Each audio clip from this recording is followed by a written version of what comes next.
It's great to see you again. It's been a wonderful year for you.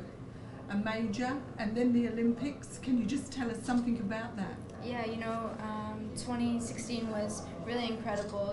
Having my first major win, defending in Portland. So 2 LPGA victories in 2016, 17 top 10s, including a top 10 at the Rio Games, the Olympics.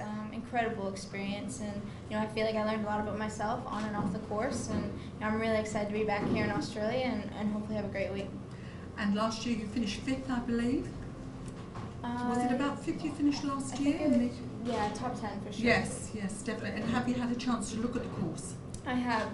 Britt and I, we played 18 holes yesterday. Great course. It's in incredible condition, and I think it's going to be interesting. It's a tough golf course. You got to know where you're hitting it. I think placement and having a good caddy with good yardages is going to be really important. But hopefully the wind stays down a little bit like today, and I think the scores will be pretty good. So hopefully I'll get off to a good start on Thursday. Terrific. Questions, please, gentlemen. Rob. Well, coming off a year like you've just described, we saw Jordan Spieth after 2015, the expectations of everybody else will clearly be enormous. How do you deal with that? How important will that be? You're the first one in the pressure this week, so you can get that most weeks. Yeah, I think the expectations have definitely grown, but my expectations have too. And, last year was an awesome year, and it'll be definitely really hard to repeat.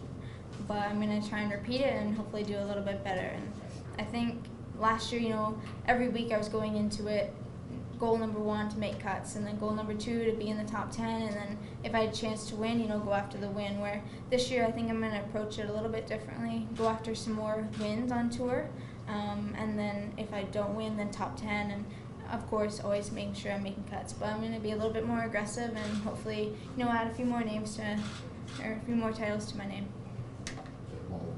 You played an extraordinary amount of golf last year. Do you plan to have a similar schedule this year? Some people said you might burn out if you keep up that pace. Yeah, last year I did play a lot, but I think it was really important because I got to know what the courses were like, what the fans were like in that area.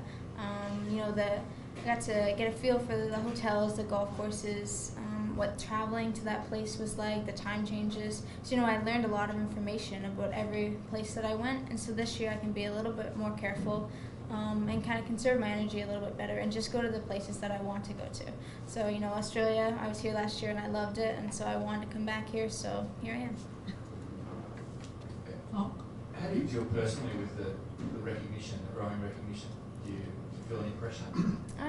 A little bit, but I love it. If you're getting a lot of attention from media, you're usually doing something right, and so that's really exciting for me, and I'm just continuing to grow as a person and also as a golfer, and like I said, hopefully I'll be able to chase after a few more wins this year, and kind of, grow my name and get out and build more fans all around the world. Brooke, is the number 1 ranking on your radar? Because you got to number 2 last year, didn't you? Yeah, I think everybody out in the LPGA Tour, their goal is to be the number 1 player in the world, and that, of course, is very difficult to do. Lydia Ko has done an incredible and amazing job. Her career is incredible.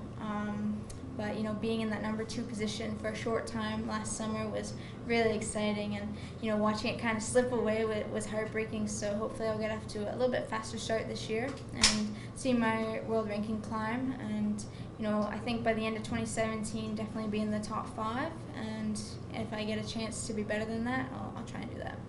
And does this style of course, the linksy style of course, does it suit your game? Are you able to use your length off the tee to your advantage?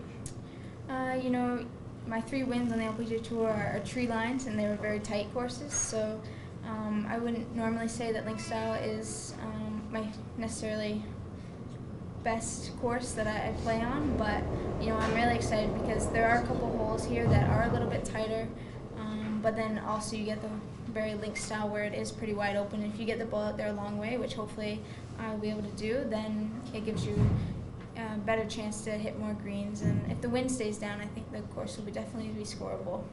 So I'm kind of using this week as that challenge, and like I said, not normally the course that I necessarily play my best on, but I'm definitely looking forward to it this week, and I feel like good things might happen.